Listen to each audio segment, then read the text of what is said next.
इस वीडियो में हम कुछ ऐसे सीक्रेट टॉपिक्स को जानेंगे जो एक एवरेज स्टूडेंट को कल्टीवेट करके एक टॉपर स्टूडेंट बना सकती है। देखो, हर चीज संभव है। हम जिस चीज के लिए अपने माइंड को ट्रेन करेंगे वो उसे हासिल करके रहेगा। पिछले वीडियो के कमेंट से तो ये तो साफ हो गया है कि आप एक टॉपर, एक काबिल स्टूडेंट बनना चाहते हो और दिल से चाहते हो। पिछले वीडियो में 5 टॉपिक्स को कवर किया था जो हर एक टॉपर स्टूडेंट फॉलो करते हैं। इसमें ऐसे टॉपिक्स को कवर करेंगे जिसके बिना एक टॉपर, एक काबिल स्टूडेंट बन पाना संभव ही नहीं है। लेकिन इन टॉपिक्स को ध्यान से समझा और उसे अपने अंदर डेवलप कर लिया तो फिर आपको कोई रोक भी नहीं सकता। Number 1, organise your study room.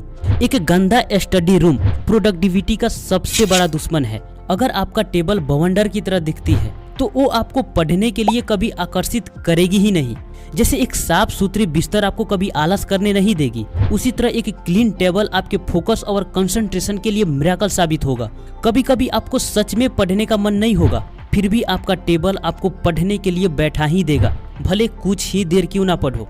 देखो, आपका स्टडी टेबल ही आपका फ्यूचर डिसाइड करेगा, तो उसे नीट एंड ऑर्गेनाइज्ड रखने का आपकी पूरी जिम्मेदारी है। तो सबसे पहले अपने टेबल को क्लीन करो और उस पर उसी कॉपी और बुक को रखो जिसे आप डेली यूज करते हो। बाकी सब बुक को अलमीरा में रख दो। अपने pen, pencil, highlighter, eraser and sharpener जैसे चीजों को एक होल्डर में रखो और इलेक्ट्रॉनिक प्रोडक्ट्स को टेबल से दूर रखो, जैसे mobile, charger, headphone, table watch आप रख सकते हो। दूसरा, आप दीवार पे मोटिवेशनल एंड इंस्पायरिंग कोट्स लिखकर चिपका सकते हो। अपने आइडियल का पिक्चर, जैसे स्वामी विवेकानंद, एपीजे अब्दुल कलाम साहब, आप जिसको भी अपना आइडियल मानते हो उनका पिक्चर स्टडी टेबल के सामने वॉल पे लगा सकते हो। आपका जो लक्ष्य है उसका कोई पिक्चर लगा सकते हो। अपने टेबल पर कोई ऐसा चीज रख सकते हो जिसे आप सच में पाना चाहते हो। और यही छोटी छोटी चीजें आप कर सकते हो जो आपको हमेशा पढ़ाई के लिए पुश करती रहेगी। नंबर 2, सेल्फ डिसिप्लिन डेवलप करो। देखो, नोट्स बनाना, प्रीवियस ईयर पेपर सॉल्व करना, एग्जाम के अकॉर्डिंग प्रिपरेशन करना, अच्छे कोचिंग ज्वाइन करना, लिखकर याद करना, समझकर पढ़ना, ये सभी टिप्स हैं और जरूरी भी है। पर इन सब चीजों को आपसे कराएगा कौन? प्लान को एग्जीक्यूट कराएगा कौन? टाइम मैनेजमेंट जरूरी है, पर उससे ज्यादा जरूरी है माइंड मैनेजमेंट। क्या लगता है आपको, टॉपर्स में सेल्फ डिसिप्लिन होती है? हाँ, होती है, 100% होती है। देखो, इस टॉपिक को गौर से समझना अगर आप टॉपर बनना चाहते हो और सच में चाहते हो। टॉपर मतलब कि आप हजारों लाखों स्टूडेंट्स में एक बनना चाहते हो, राइट? तो अगर आप सूरज की तरह चमकना चाहते हो तो सूरज की तरह जलना तो पड़ेगा। आप इस पिक्चर को देखो, इसका कीमत सिर्फ 5 रुपये है, क्योंकि ये तपा हुआ नहीं है, ये आग पे थोड़ा तपा हुआ है, तो इसका कीमत 10 रुपये है। ये आग पर इतना तपा हुआ है कि इसने तो अपना स्वरूप ही बदल दिया और इसका कीमत 75 रुपये है। उसी पत्थर को पूजा भी जाता है जो हथौड़े की चोट बर्दाश्त किया होता है। अब मैं आपसे पूछना चाहता हूँ कि जब आप मैक्सिमम स्टूडेंट से आगे निकलना चाहते हो तो आप वही करके सभी से आगे निकलोगे क्या जो मैक्सिमम स्टूडेंट्स कर रहे हैं? नहीं ना, क्योंकि आप वही करोगे तो आप फिर उसी भीड़ में शामिल हो जाओगे।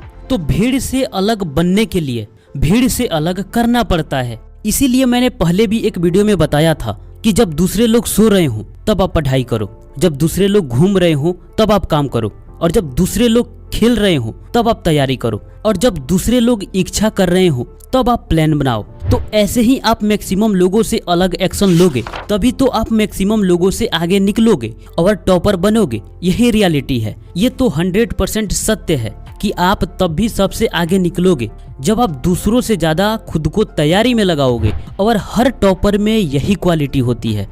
नंबर 3, अपनी मेंटल और फिजिकल एनर्जी को इंक्रीज करो। ये उतना ही सत्य है जितना आपको जिंदा रहने के लिए ऑक्सीजन चाहिए। आप हमेशा बेड पर क्यों पड़े रहते हो? क्योंकि आप में ऊर्जा की कमी है। प्रोक्रास्टिनेशन क्यों करते हो? क्योंकि आप में मेंटल एनर्जी की कमी है। और फिजिकल और मेंटल एनर्जी के बिना आपके सारे प्लान अधूरा रह जाएगा। आप सोचोगे कि मुझे पढ़ना है, लेकिन आप पढ़ नहीं पाओगे। आप सोचोगे कि मुझे ये काम करना है, प्लान भी रहेगा लेकिन एक्शन नहीं ले पाओगे।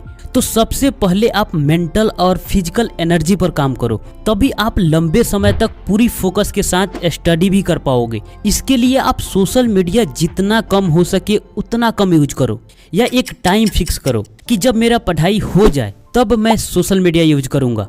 एक रिसर्च में पाया गया कि जो लोग 2 से 3 घंटे तक लगातार सोशल मीडिया यूज करते हैं वो फ्रस्ट्रेट होने लगते हैं, उनकी फोकस पावर डिक्रीज होने लगती है। वो इंसान चाहकर भी अपने मन को एक जगह पर कंसंट्रेट नहीं कर पाता। और आपको तो पढ़ाई करना है और उसमें भी टॉपर बनना है, तो आपके लिए एकाग्रचित होकर स्टडी करना सबसे ज़्यादा जरूरी है। और बिना कंसंट्रेशन के स्टडी करना एक ऐसी बाल्टी में पानी भरने के जैसा है जिसके बॉटम में ही छेद हो। और तब आप बोलोगे कि मैं दिन के 7 से 8 घंटे स्टडी करता हूँ, फिर भी मैं एवरेज हूँ, मेरा अच्छा मार्क्स नहीं आते। आपने पढ़ाई के तो घंटे गिने, लेकिन उस समय आपका फोकस गायब था। अगर आप ओवर थिंकिंग भी करते हो, हमेशा सोचते रहते हो, तो ये भी आपके मेंटल एनर्जी को लॉस करती है। लास्ट है स्लीपलेस, यानी नींद की कमी। अगर आप कम सोते हो तो आपके मेंटल हेल्थ पर सबसे ज़्यादा असर पड़ता है, क्योंकि जिस तरह एक समय के बाद शरीर भी थक जाता है, उसी तरह एक समय के बाद ब्रेन भी थक जाता है, और उस समय उसके लिए नींद सबसे ज़्यादा जरूरी होता है। लेकिन मुझे नहीं लगता कि आप में से कोई ऐसा होगा जो कम सोता होगा। कमेंट बॉक्स में बताना कि आप कितने घंटे सोते हो। फिर भी 6 से 7 घंटे की नींद जरूरी है। देखो, अगर आपको कभी दिन में नींद आ रही है तो आप 30 मिनट से 1 घंटे के लिए सो जाओ, जिसे पावर नैप कहते हैं। फिर अगले घंटे उठकर पढ़ो। आप ज़्यादा इफिशियंसी के साथ पढ़ाई कर पाओगे, बजाय आंख पर पानी मारकर पढ़ने के, क्योंकि जिसे भागने की कोशिश करोगे माइंड में वही चलेगा। देखो, मेंटल एनर्जी के लिए सबसे इफेक्टिव तरीका है प्राणायाम। जितना आप अधिक ऑक्सीजन गेन करोगे उतना ही आपकी मेंटल एनर्जी बूस्ट होगी, कंसंट्रेशन में इम्प्रूव होने लगेगा। इसको करने का सबसे आसान तरीका है कि आप कहीं भी इनमें से किसी एक पोजीशन में बैठ जाओ और अपने नाभि तक सांस को आने दो। मतलब कि लंबी और गहरी सांस पेट के अंदर भरो और धीरे धीरे बाहर छोड़ो। आपके पेट अंदर और बाहर होना चाहिए, ना कि आपका चेस्ट। ऐसा 2 से 3 मिनट ही करके देखो, बदलाव महसूस करने लगोगे। उसके बाद अनुलोम विलोम प्राणायाम कर सकते हो। इससे मेंटल एनर्जी बूस्ट होता है, मन शांत होता है, फोकस बढ़ती है। और एक स्टूडेंट के लिए इससे ज्यादा क्या चाहिए। और शरीर में थकान महसूस न हो, इसके लिए हेल्थी डाइट लो, एक्सरसाइज या योगा रेगुलरली करो। नंबर 4, पढ़ने की आदत डालो।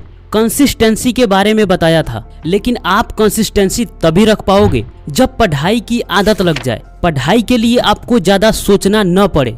देखो, जैसे आप न चाहते हुए भी सोशल मीडिया पे स्क्रॉल करने लग जाते हो, क्योंकि आप धीरे धीरे सोशल मीडिया के आदी हो चुके हो। इसका पैटर्न आपके माइंड में बन गया है। तो अगर सोचो कि आप न चाहते हुए भी बुक खोलकर पढ़ने बैठ जाओ, तो कितना मजे वाली बात है ना। तब तो आपके लिए टॉपर बनना कोई बड़ी बात नहीं होगी, राइट। हमें सिस्टम में सुधार करना है। लक्ष्य तो है, पर हम जो डेली एक्शन लेंगे उसी से तय होगा कि हमारा लक्ष्य हासिल होगा कि नहीं। जैसे कि आपने तय किया कि मुझे 95% लाना है, और आप तय भी कर लिए कि मुझे इसके लिए डेली 6 से 8 घंटे सेल्फ स्टडी करना है। टाइम बर्बाद बिल्कुल नहीं करना है। उसके लिए जो करना है सब सोच लिया। और ऐसा सिर्फ आप नहीं, बहुत सारे लोग करते हैं। एकदम से मैसिव चेंज, जो कल तक उसका 30% भी नहीं हो पा रहा था। और ऐसे आप हर बार फेल होते हो। क्यों? क्योंकि सिस्टम कहता है एकदम से बड़ी बदलाव नहीं आता। आपका बार बार फेल होने का कारण ये है, 6 से 8 घंटे डेली पढ़ने की प्लान बनाते हो, जबकि इससे पहले आप 2 घंटे भी रेगुलर नहीं पढ़ते आए हो। एक दिन किसी तरह पढ़ भी लोगे 6 से 8 घंटे, अगले दिन कल पर टालकर उसके अगले दिन गायब हो जाओगे, क्योंकि इतना घंटे आपके हैबिट में शामिल नहीं था। तो हैबिट में शामिल कैसे करें? ईमानदारी से खुद से पूछो कि मैं कितने समय तक डेली बिना किसी परेशानी के पढ़ लेता हूँ। जो भी टाइम आए, 30 मिनट, 1 घंटे, 1.5 घंटे या 2 घंटे। अगर 3 से 4 घंटे आ रहे हैं तब तो आप पास हो। थोड़ा सा और इम्प्रूव करने की कोशिश करो। 5 से 6 घंटे हो जाए तो और बेटर है। बस इस कैलकुलेशन को ध्यान से समझो। अपने पढ़ने का समय में सिर्फ 5 मिनट डेली ऐड करते हो तो अगले 21 दिन में मल्टीप्लाई होकर 105 मिनट हो जाएगा, जो कि 1 घंटा 45 मिनट होता है। अगले 30 दिन में मल्टीप्लाई होकर 150 मिनट हो जाएगा, यानी 2.5 घंटे। अगर आप 30 मिनट से स्टार्ट करते हो तो 21 दिन बाद 2 घंटा 15 मिनट डेली पढ़ने की आदत लग जाएगी। 30 दिन बाद 2.5 घंटे प्लस 30 मिनट, 3 घंटे का डेली स्टडी हैबिट डेवलप हो जाएगा। आप ना चाहते हुए भी इतना समय तो पढ़ोगे। अगर आप 5 से 6 घंटे डेली स्टडी करने लग जाते हो तो अब उसमें कुछ ऐड मत करो, सिर्फ उसे दोहराते रहो।